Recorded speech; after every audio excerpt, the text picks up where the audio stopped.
Just trying to get a video out to you guys on the 105 series cruiser. I've just had no time to be filming and putting any energy into this, which really sucks because I really do enjoy making videos, even though I'm hopeless at it.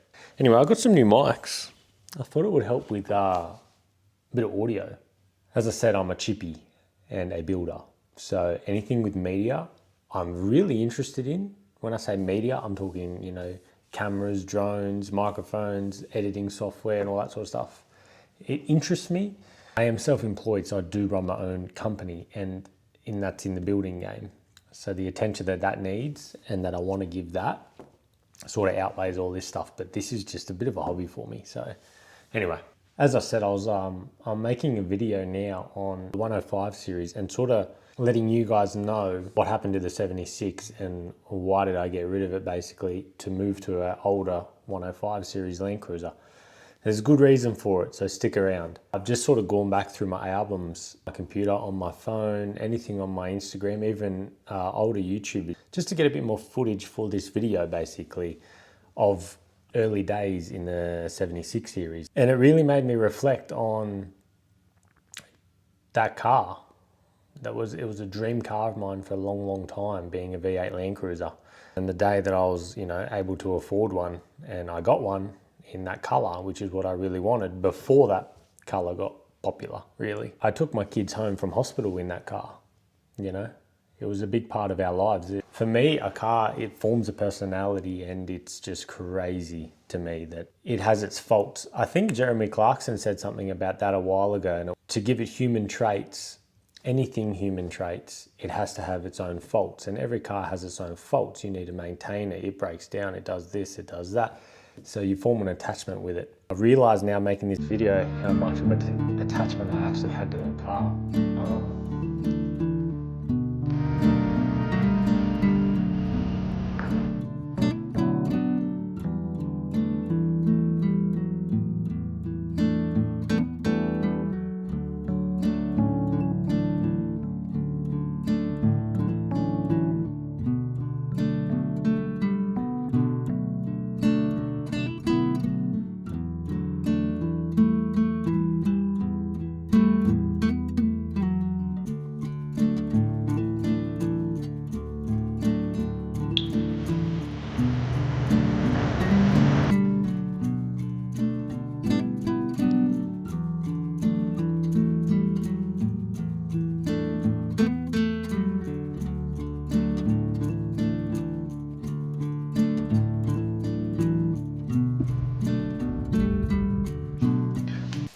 All right, well, let's get into it. A beautiful day, beautiful winter's day in Canberra here, but it is still so cold. Look, not a cloud in the sky. Absolutely immaculate.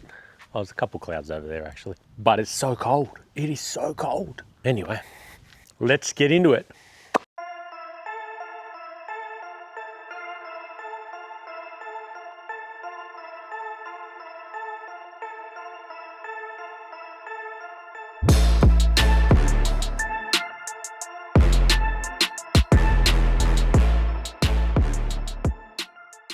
Before I go and get into the mods on the car, let me just explain to you why I got rid of the 76 and what made me get a 105 series. If you watched one of my previous videos, I'm not that tech savvy. If I can put a link here, I will, for that video. It was pretty much, why did I buy a 76 series over a 79 series back in the earlier days? What I'm trying to get at is I've always loved just an older Land Cruiser. Coil all round, better chassis, particularly 80 series, right? I thought it was time to get rid of the 76. It was just, with growing kids and two boys, they're just not big enough inside. That's just the harsh reality of it. I'm not talking about space in the cargo area for camping or roof space, nothing like that. Purely just cabin space. There is just like this, they're tiny. If you haven't been in one of them, and it's the same throughout the whole 70 series range. Trippy might be different, but as a 79 series ute and a 76 series, it's just too tight. And we went majority of the way around Australia, as you can see in our previous videos. It's just not that it annoyed us, but everything on the market today, the big HD American trucks and this and that, It's just unbelievable how much room you have in one of those things. I just thought, you know what, it's time to get more room, basically. That's what we need, is a little bit more room. And I was weighing up the pros and cons of, you know, do I want to go to a big American truck for touring? For work, yeah, not a problem. But for touring, am I going to tow the caravan every time? Not only that, is it practical enough to, you know, go on tight tracks in Cape York, Victorian High Country? And then I found myself in the compromise of, you know, do I go to a 200 series cruiser, even a 300 series cruiser? I don't know. I really don't know. Big thing for me with cars, it's a bit petty. The car itself should be what you're after, but for me, it's also the motor. I don't really mind what the car looks like, but if it's got a good motor in it and the motor sounds unbelievable, performs unbelievable, not in performance figures, but reliability, that's me, I'm in. The looks of the car is a big thing too, but mainly driveline componentry stuff. This led me to jumping on to car sales, Facebook Marketplace, Facebook forums, Facebook groups, whatever you want to call them, trying to find an 80 series. I just said, you know what? I'm going to get an 80 series. I've always wanted one. I'm going to get one. I'm going to find one with a 1H DT motor in it. That's what I'm after. Even a 1HD FTE swapped one, I don't mind. Looking, and I found a couple actually, and they're not too bad. They were priced 35 grand maybe. It's up there, but they were in pretty good condition. I got in it and it dawned on me, it's an older car. It's just old, man. There's not much you can do about it. It's just old, right? And I thought to myself, I have to daily it just for a little bit, right? Until the next financial year, until I get another business car. Am I gonna daily an 80 series every day? Maybe, I don't know. I said to myself, if the perfect 80 series come up, I'll get it. I'm not gonna settle for a good 80 series, but yes or no, it needs to be something that I go, that's the one. Which led me to this thing. Let me explain to you this car. Didn't even dawn on me to get a 105 series. Didn't even think about it, to be honest. I looked at 100 series. I drove from Canberra to Sydney and I spent the day looking around. And I didn't want a torsion bar front end Land Cruiser. I kind of wanted coil all around, or at least leaf rear coil front like the 70. Nothing. If there is any that I found two. One had blow by and one I just test drove and went, it's just not for me. No, sorry to waste your time, not for me. On my way back from Sydney, got to maybe Picton. Anybody who knows that area, I got to maybe Picton on the Hume Highway. And this one popped up, and it's a 105 series, obviously. And it was in Shellharbour, right? Not far from Wollongong, for those of you that don't know that. So it's south of Sydney, but on the coast. I messaged the guy. He popped up, and I messaged him within 30 minutes of it being the ad on Marketplace being live. I said, that's the one I want. It's the one I want to look at, because the photos, he did really well in presenting it.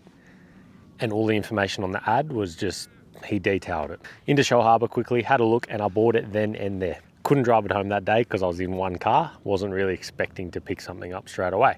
Let me explain to you this car. It is a 2004 model, 105 series Land Cruiser GXL. It is a one owner car. The guy that I bought it off, he bought it brand new from Illawarra Toyota, and I can't think of the name of Toyota back then, but I've got the receipts inside. When I bought it, he has a booklet that thick of receipts of everything that he has done to this car. The first receipt was the tax invoice of buying the car from the dealership in 2004. Unheard of maintenance, unheard of care for this car this gentleman put into it. He bought the Kmart rear bar, he bought the ARB front bull bar, the side steps, he put the Warn winch on it, he put the ARB steel rack on the top. Yes, it's still a steel rack. He's put the dual lights on. He did absolutely everything in his car. He put TJM XGS suspension underneath it. Unbelievable, this car, of the maintenance. He kept every single receipt.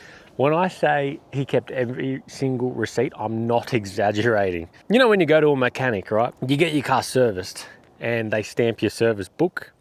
And they hand you also a receipt when you pick it up. What do you do with those receipts? Some people keep them, some people don't. Because your proof of service is always your stamp in your service book, yeah? This guy kept every single receipt, paper receipt as well, for this car and gave it to me. And in the booklet, he's put it in ascending order.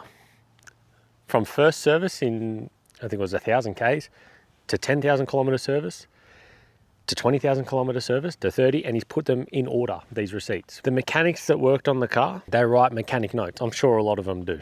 My mechanic now, he does the same thing. And it'll say just recommendations or anything like that. So I've gone through since the car was brand new and I've seen what exactly has done to the car. Seller that sold me the car, he couldn't lie to me because I could read straight through any mechanics references and recommendation. Timing belt was done. Everything was done. The car when I bought it had 280,000 Ks. A lot of Ks when you aren't really into cars and know what these cars are about. Not a lot of Ks for these cars. It's a 1.8Z and it's a turboed 1.8Z. The turbo that's on it is an ATX turbo.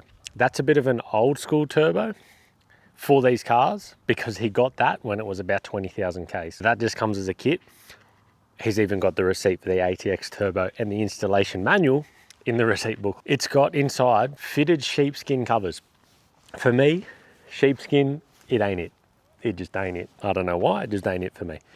I sat in it, I drove it home, and I kept them. I said, you know what? Hit that age where it's about comfort, not looks. So leave the sheepskin covers in there. Unreal. It's got a 79 series gearbox in it. 2023 79 series gearbox in it. So it's a H151R, not the R151 or something, whatever they're called. And it's also twin locked. So it's got the ARB air lockers, front and rear. Kind of got some, old school stuff in it because the car was built in that era of 2007 to 2010. Nevertheless, it's still capable and it's definitely what I'm after. I'm going to end this little updated video here because I haven't been on here in a long time. So if you're watching all the previous videos and if you're a subscriber, thanks for your patience for one, but also two, this is what I've been doing. A is working ridiculous, probably the busiest year we've ever had. But this is the update. This is where the 76 is gone. I don't know who owns it, but this is the new vehicle. So this is the new STA vehicle. Love it. Keen on some trips this year, planning on Simpson Desert, planning on Cape York. I just got to get through the mountain of work in the next couple months before it goes to wet season. I'm going straight up there. Anyway, see you soon.